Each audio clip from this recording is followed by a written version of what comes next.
है। उसकी डिलीवरी का टाइम हो चुका है। उसकी सास लीला उसे अस्पताल ले जा रही है। बस बस पहुंचने वाले हैं, हमारा नन्हा चिराग आने वाला है। तभी सामने टूटी हुई सड़क आती है। लीला ऑटो वाले को बोलती है, बेटा मेरी बहू का अस्पताल पहुंचना बहुत जरूरी है, तो बस चला भी। मजी पर कच्ची सड़क है, आगे कुछ भी हो सकता है। जो होगा देख लेंगे। ऑटो चलना शुरू होता है। उसके सामने पानी भरा हुआ है। हवा एकदम से सहम जाती है। ऑटो का सीधा पहिया धीरे से एक जगह धंसता है। ऑटो हल्का सा टेढ़ा होता है और ऑटो वाला रेस तेज देता है, लेकिन ऑटो धंसता ही चला जाता है और देखते ही देखते राइट साइड में पलट जाता है। लीला चिल्लाती है, उसकी आवाज एक गूंज में रह जाती है। कुछ सालों बाद धूल और बड़े गड्ढों से भरी एक कच्ची पक्की सड़क। रमेश अपने साफ ऑटो रिक्शा हीरो को चला रहा है। रमेश थका हुआ पर ईमानदार दिखता है। रिक्शा बड़े गड्ढे में गिरकर जोर से हिलता है। रमेश उसे खींचने के लिए पूरी जान लगा देता है। रिक्शा के इंजन का जोर से घासना और हिलने की आवाज आती है। रिक्शा मुश्किल से गड्ढे से निकला। तभी रमेश को पीछे एक किसान दिखाई देता है, जो सिर पर ताजी सब्जियों की टोकरी लेकर जा रहा है। अरे ऑटो वाले, जरा आहिस्ते चला, तुझे दिखाई नहीं दे रहा है क्या? रमेश थोड़ा धीमे चलने लगा, लेकिन एक और छोटा गड्ढा आते ही रिक्शे को फिर से झटका लगा। किसान का पैर फिसल गया। उसके सिर से सारी सब्जियां उछलकर गंदे पानी और मिट्टी वाले गड्ढे में गिरी। अरे हाय राम, अरे ये क्या कर दिया? अरे मेरी आज की सारी कमाई मिट्टी हो गई। अरे ये टूटी सड़क रोज किसी न किसी का घाटा करती है। बेड़ा गर्क हो इस सड़क का। रमेश को बहुत बुरा लगा। वो रिक्शा से उतरकर किसान से माफी मांगने लगा। माफ कर दो काका, मेरा ऑटो काबू में नहीं आया। इस रास्ते पर तो देखो ना। अरे छोड़ दे बेटा, छोड़ दे, तेरी गलती नहीं है। ये सड़क नहीं, ये तो गांव की टूटी किस्मत है रे। कौन बनाएगा इसे? रमेश उदासी से सर झुका लेता है। तभी दूर से एक बड़ी स्कूल गाड़ी आती दिखती है। जैसे ही वो टूटी सड़क का हाल देखती है तो बिना रुके गोल घूमकर वापस शहर की तरफ मुड़ जाती है। आज फिर से परी, मेरी बेटी स्कूल नहीं जा पाएगी। उसका एडमिशन अच्छे स्कूल में कराया, पर ये रास्ता सब खत्म कर रहा है। रमेश रिक्शा पर हाथ मारता है। उसके चेहरे पर गुस्सा नहीं बल्कि एक पक्का इरादा दिखता है। अब बस ये सड़क आज ही टूटी है, पर कल नहीं रहेगी। धूल और बड़े गड्ढों से भरी सड़क से थोड़ा दूर एक बड़ा टेंट लगा है। नेताजी नक्कड़ सिंह और ठेकेदार मोटू राम मेज पर बैठकर समोसे खा रहे हैं। दोनों बहुत खुश दिखते हैं और तेज आवाज में बात कर रहे हैं। झाड़ियों के पीछे छिपा रमेश सब सुन रहा है। अरे वाह नेताजी वाह, इस समोसे का मजा ही कुछ और है। जब जेब में लाखों का नया ठेका हो। और ठेका किसका है? उसी टूटी सड़क की छोटी मोटी मरम्मत का। मैंने कहा था ना, जहाँ टूटी सड़क वहीं सोने की बारिश। अरे आपकी बुद्धि को प्रणाम नेताजी। हर 3 महीने में सड़क को थोड़ा और खराब करने का प्लान कमाल है।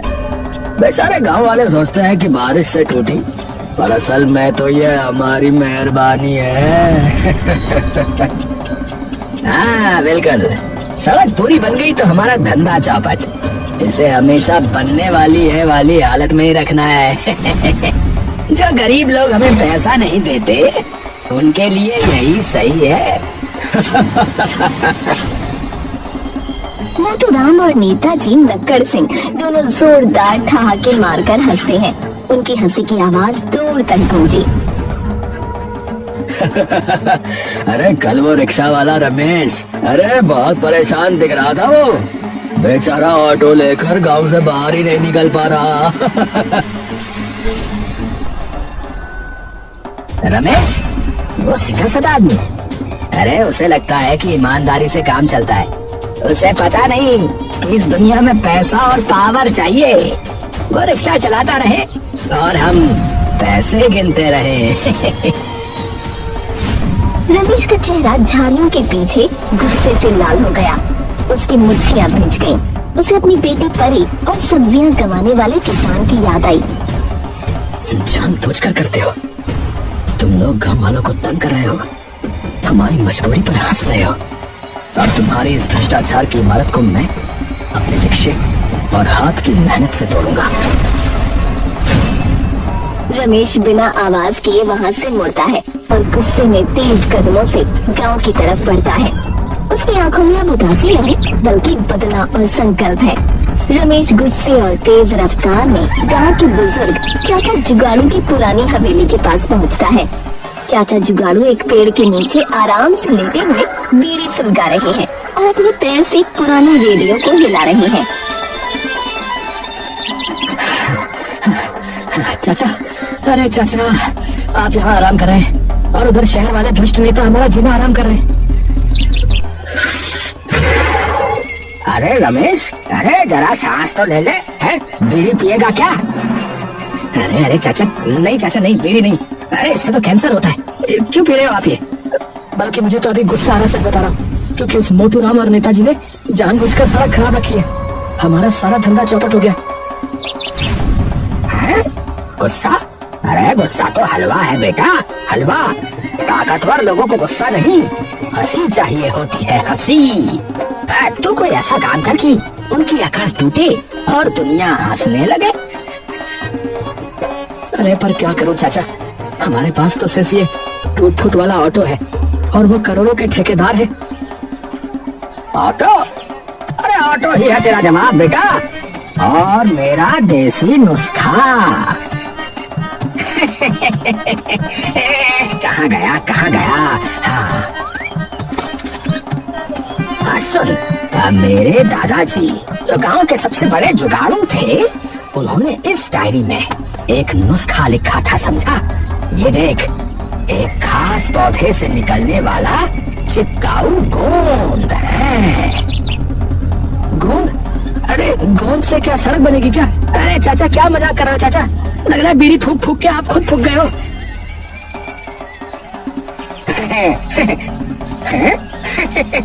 अरे बेवकूफ, अरे ये साधारण गोंद नहीं है रे। ये गोंद जब गांव की मिट्टी और पत्थर के साथ मिलता है तो वो सीमेंट को भी फेल कर देता है। हाँ, अगर तुझे नेताजी को करोड़ों का नुकसान पहुंचाना है तो इस गोंद का इस्तेमाल कर बच्चा।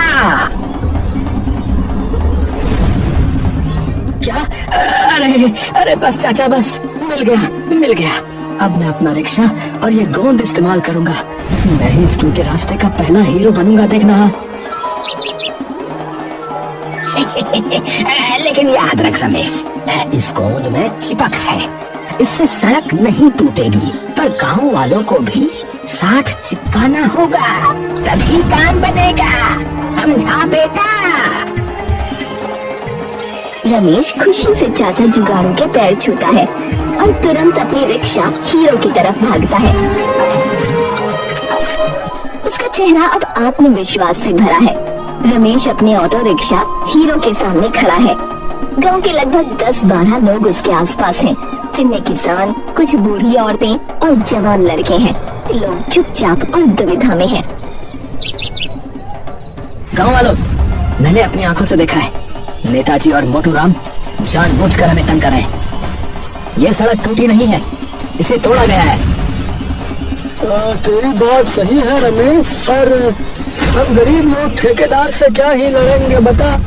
उसका तो बड़ा टरक आएगा, हमारी बनाई चीज 1 मिनट में तोड़ देगा बेटा। अरे ये देखो, ये मेरी बेटी परी है। ये हर रोज मुड़ जाने वाली स्कूल गाड़ी को देखती है। क्या हम अपनी अगली पीढ़ी को यही टूटी हुई किस्मत देंगे? बोलो। गांव वाले उदास हो गए।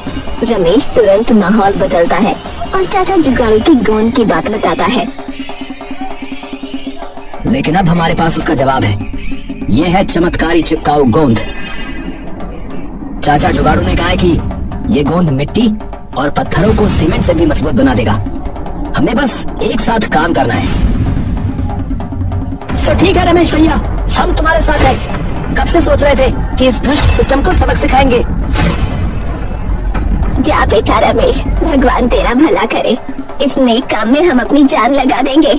देखते ही देखते गांव के सभी लोग काम में लग गए। औरतें और बच्चे पास के खेत से मिट्टी और छोटे पत्थर इकट्ठा करने लगे। आदमी बड़े पत्थरों को तोड़ने लगे। रमेश का रिक्शा अब ट्रैक्टर बन गया। रमेश रिक्शा हीरो के पीछे एक बड़ा लकड़ी का तख्ता बांधता है।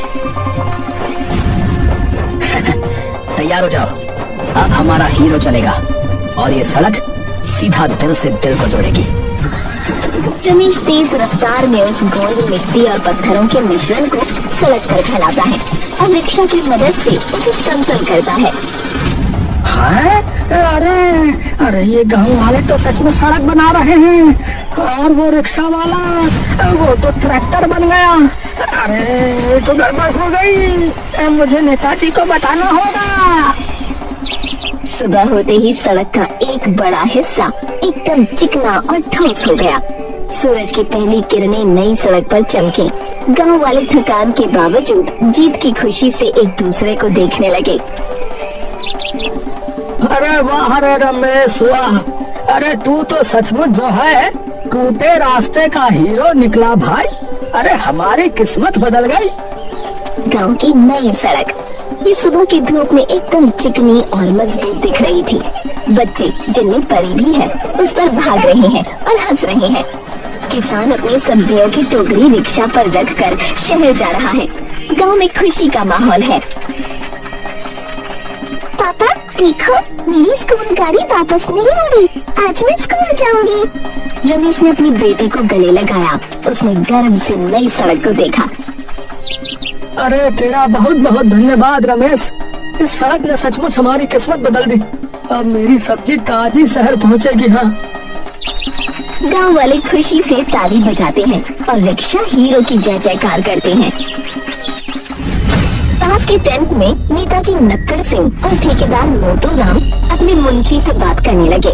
दोनों के चेहरे पर गुस्सा और निराशा थी। अरे मालिक, वो रिक्शा वाला रमेश, अरे उसने सच में सड़क बना दी और वो गोंद, वो तो ईंट पत्थर से भी मजबूत है मालिक। क्या? कौन सी सड़क? मेरी आंखों के सामने मेरी सोने की खान बंद हो गई। ये रमेश, इससे तो मैं कच्चा चबा जाऊंगा। हमारी इज्जत का क्या होगा? अब शहर में लोग क्या कहेंगे? ठेकेदार मोटू राम एक रिक्शे वाले से हार गया। नहीं, मैं ऐसा नहीं होने दूंगा। नेताजी नक्कड़ सिंह अपने सोने की चेन को कसकर पकड़ने लगे। तभी उनके दिमाग में एक खतरनाक आइडिया आया। शांत मोटू राम, शांत। ये रमेश की जीत नहीं है, ये गांव वालों का पागलपन है। हमें उनके गुरूर को तोड़ना होगा। पर कैसे नेताजी, कैसे? वो गोंद तो टूट नहीं रहा। डंपर मोटू राम, डंपर। अपना सबसे भारी 20 टन का डंपर ला। हम दिखाएंगे कि असली ताकत क्या होती है। ये छोटी मोटी सड़क नहीं टूटेगी, पर जब हमारा डंपर इस पर चलेगा तो पूरी सड़क ही उखड़ जाएगी। हाँ, डंपर। मैं अभी जाता हूँ और अपने आदमियों को लेकर आता हूँ। इस बार रमेश का रिक्शा और उसका गोंद दोनों मिट्टी में मिल जाएंगे। नेताजी नक्कड़ सिंह अपनी जेब से एक नोटों की गड्डी निकालते हैं और मुंशी को कहते हैं, जा गांव में खबर फैला दे कि आज मोटू राम की मशीनें नई सड़क पर चलेंगी। गांव वाले डर कर अपने घर में घुस जाएंगे। और हाँ, ध्यान रखना, कोई बीच में नहीं आना चाहिए। नेताजी और मोटू राम ने एक दूसरे को देखकर शैतानी मुस्कान दी। दोपहर का समय, नई सड़क पर गांव वाले हंसी खुशी से बैठे हैं। बच्चे अभी अभी स्कूल से लौटे हैं और परी अपनी सहेलियों को बड़े स्कूल की बातें बता रही है। अचानक गांव का मुंशी हाँफता हुआ आया। उसका चेहरा डरा हुआ था। अरे रमेश, अरे रमेश, अरे रमेश भाग जाओ, सब लोग भाग जाओ। अरे मोटू राम अपना सबसे बड़ा डंपर लेकर आ रहा है। वो कह रहा है कि वो सड़क को जड़ से उखाड़ देगा। अरे भगवान, मैंने कहा था ना वो जरूर बदला लेगा। अरे अब क्या होगा रे रमेश? कोई कहीं नहीं जाएगा। हमने ये सड़क डर से नहीं, हिम्मत से बनाई है। ये हमारी मेहनत है। दूर से एक विशाल पीला डंपर तेज रफ्तार से आता दिख रहा था। उसके पीछे मोटू राम और नेताजी की बड़ी काली कार है। डंपर का जोरदार शोर पूरे गांव में गूंज रहा है। मोटू राम और नेताजी गाड़ी से बाहर निकले। उनके चेहरे पर जीत की शैतानी मुस्कान थी। ए गाँव वालों, बाहर निकला रे। मैं तुम्हें दिखाऊंगा कि असली सड़क कैसे टूटती है। ए रमेश, अपना ये मिट्टी का खिलौना लेकर साइड हो जा रे। रमेश अपने ऑटो रिक्शा हीरो को सड़क के बीचों बीच ले आया। गांव के सभी लोग, जिनमें चाचा जुगाड़ू भी शामिल हैं, रमेश के पीछे कतार बनकर खड़े हो गए। मोटू राम, हिम्मत है तो पहले इस हीरो पर डंपर चढ़ा। ये सड़क टूटने वाली नहीं, ये चिपकने वाली है। ए, डंपर चला रे, रमेश को कुचल दे। आज इस गांव को पता चलना चाहिए कि बॉस कौन है। बॉस।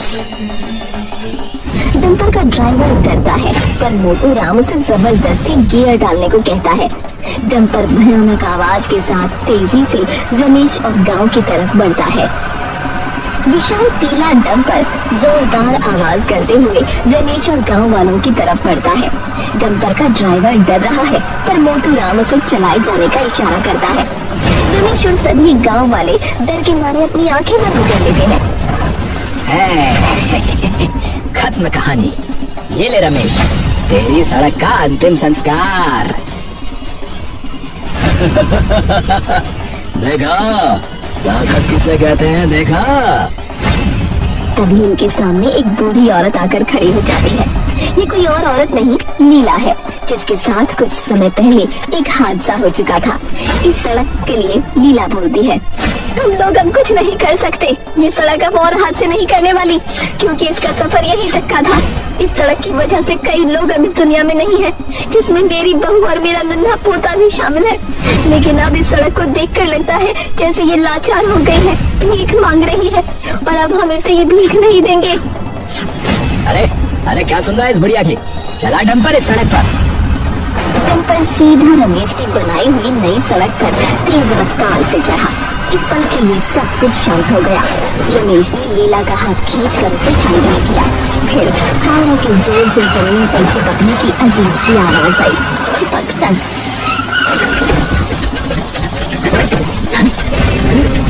अरे ये क्या हुआ? तेरा डंपर हिल क्यों नहीं रहा रे? पता नहीं नेताजी, पता नहीं, मैंने तो पूरी ताकत लगाई। अरे ये तो जाम हो गया। रमेश ने धीरे से अपनी आंखें खोली। उसने देखा कि डंपर वहीं का वहीं खड़ा रहा। वो खुशी से उछल पड़ा। मोटू राम और नेताजी, ये है चाचा जुगाड़ू के गोंद का कमाल। ये सड़क टूटती नहीं है, ये तो चिपक जाती है। तुम्हारा डंपर और तुम्हारा घमंड दोनों आज यहीं फंस गए रे। गांव वाले, जो अभी तक डरे हुए थे, रमेश की बात सुनकर खुशी से चिल्लाने लगे। वो तालियां बजाने लगे और मोटू राम नेताजी को चारों तरफ से घेर लिया। मैंने कहा था ना रमेश, ताकतवर को हंसी चाहिए होती है। आज इनकी अकल ठिकाने आ गई। बड़ा नेताजी बनता फिरता था, और ये मोटू राम है, बड़ा ठेकेदार बनता फिरता था। नेताजी और मोटू राम एक दूसरे को देखते हैं। उनका चेहरा शर्म और गुस्से से काला पड़ जाता है। मोटू राम और नेताजी नक्कड़ सिंह दोनों पूरी तरह फंस चुके हैं। गांव वाले उन्हें घेर कर खुशी से शोर मचा रहे हैं।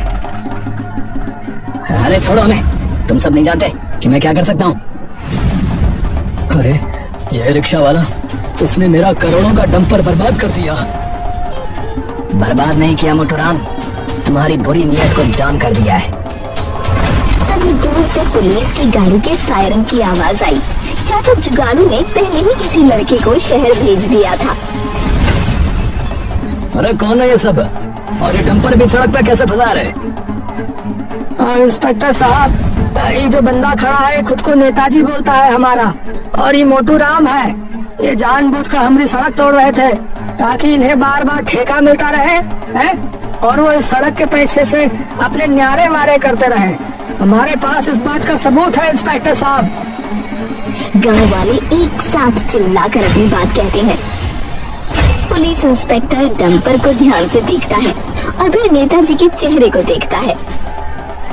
अरे कानून की नजर में सब बराबर है। अगर सबूत सही है तो सरकारी काम में रुकावट डालने और भ्रष्टाचार के आरोप में इन दोनों को गिरफ्तार किया जाता है भाई। पुलिस ने नेताजी और मोटू राम को पकड़कर हथकड़ी लगाई। मोटू राम का सर शर्म से झुक गया। नेताजी का घमंड चूर हो गया।